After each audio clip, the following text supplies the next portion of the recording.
Welcome back to the channel. This is Anna's Thoughts and Musical Parodies, and I am Anna, your hostess. Thank you so much for being here today.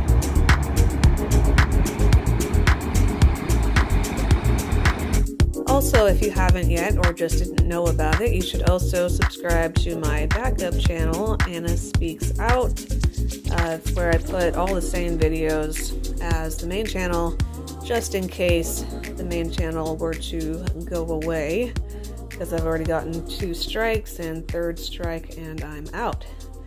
So in that case, everything would continue on over here. We've already got a collection going on. So this is going to be my thoughts and analysis on the behavior of a typical politician, probably especially more so on the liberal side of the spectrum, but I'm sure it happens on both sides. This one happens to be in Canada. The title of this video, which is from a channel called Canadian Girl, is "This is Why I Don't Pay Taxes," and I cannot blame her. My question is for the Minister of Middle Class Prosperity, who is a Member of Parliament here in Ottawa. What is the average cost for a home in the City of Ottawa? The Honourable Minister. So that's a pretty simple question, right? That should have a quick, simple answer as long as he knows the answer. Look what happens instead. Mr. Speaker, my title is the Minister of Tourism and Associate Minister of Finance. I'm sure my honourable colleague across the way knows that. So he starts off sounding just a little bit snooty or narcissistic, in my opinion, correcting the guy on what his title actually is.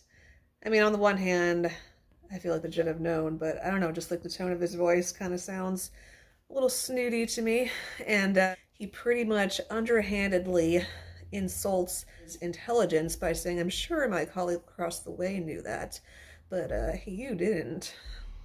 But let me say, Mr. Speaker, 156,000 jobs. The Honourable Member for Carleton.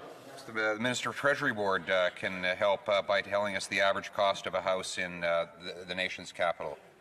He's also virtue signaling, trying to build up his brownie points or, his image, I'm assuming, by wearing the mask, when apparently they don't even have to because the other 2 guys aren't wearing them.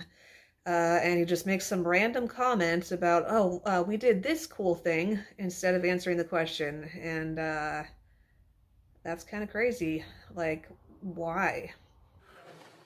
The Honourable Minister. Mr. Speaker, I want to say 106% of jobs have been recovered since the lowest point of the pandemic.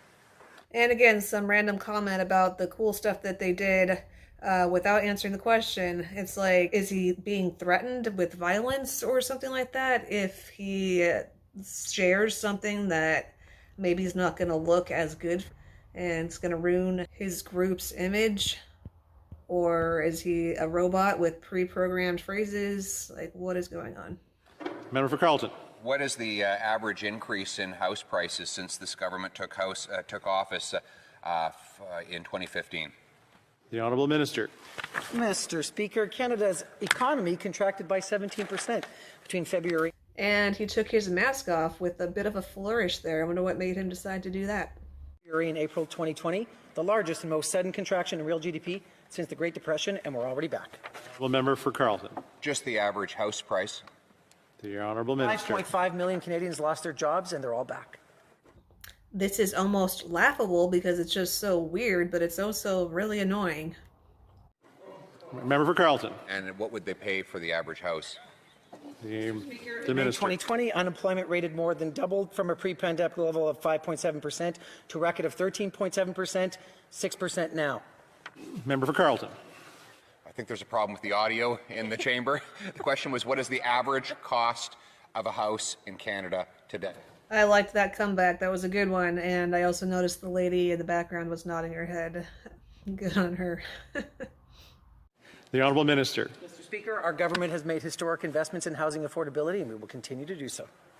The Honourable Member for Carleton. And how affordable are such houses? Maybe he'll finally understand the question when it's put that way, but I kind of think it might be on purpose. The title of this video, which is from a channel called Canadian Girl, is "This is Why I Don't Pay Taxes," and I cannot blame her. The Honourable Minister. Mr. Speaker, our government has made historic investments in housing. We will continue to do so that housing is affordable for all Canadians. Honourable Member for Carleton. If so, how much have house prices increased since this government took office? Did you notice that look of utter exhaustion on the face of the guy who was asking the question? He is quite a trooper. The Honourable Minister. Mr. Speaker, let's talk about how it is possible for people to afford their houses with good employment, and that's why employment income fell by an unprecedented $28 billion during the pandemic. Honourable Member for Carleton. One last time, in dollars, how much have house prices risen since this government took office? It's like you're talking to a wall, a very young child, or a person, an adult with special needs. Not that I'm comparing an adult with special needs to a wall, but I think you get what I mean. My goodness, why does this happen? I think they just don't want to look bad. The Honourable Minister. Mr. Speaker, consumer confidence is back. People are back to work. 106% of jobs have been recovered since the lowest point in the pandemic. The Honourable Member for Carleton. How much? Minister. From a steep decline in profits, we're back 66% since the bottom of the pandemic. Carleton. How much? Minister. Mr. Speaker, the economy is recovering. Member for Carleton. Does the minister have any idea what it costs for the average person to buy a house in Canada? Does he have any idea, or does he even care? Yeah, that's a really good question. I was also kind of wondering that myself. I feel like he knows, but he's either being threatened if he tells the number or something. Mr. Speaker, The Minister. City helped more than 213,000 businesses stay afloat. I think that the average Canadian can see how much this government knows and cares about the cost of buying a home in this country, which is their level of care is zero. I'm going to give him one last chance. Can he tell us what it costs the average Canadian to buy the average house in Canada today? How much? The Honourable Minister. Mr. Speaker, the CERB helped nearly 9 million Canadians who lost their jobs when COVID hit, making housing affordable for them. We will continue to do so.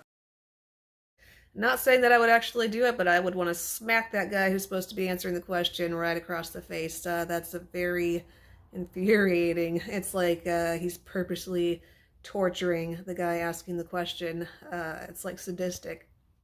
So obviously this is not the first politician we've ever seen who does this type of thing.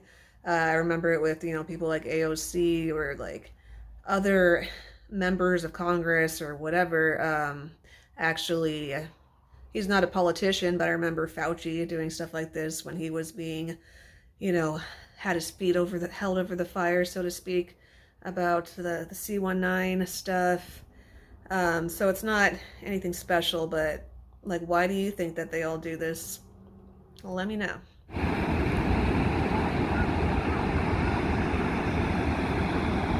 Thank you again so much for being here today. Since you liked the video enough to make it all the way to the end, don't forget to click the thumbs up and share with somebody else who would also find it interesting. Leave your comments below and we'll all have a conversation. If you really liked it, check out the link in the description for several different ways that you can support. Have a wonderful night, afternoon, morning, evening, whatever time zone you are in. And I will see you next time. Bye.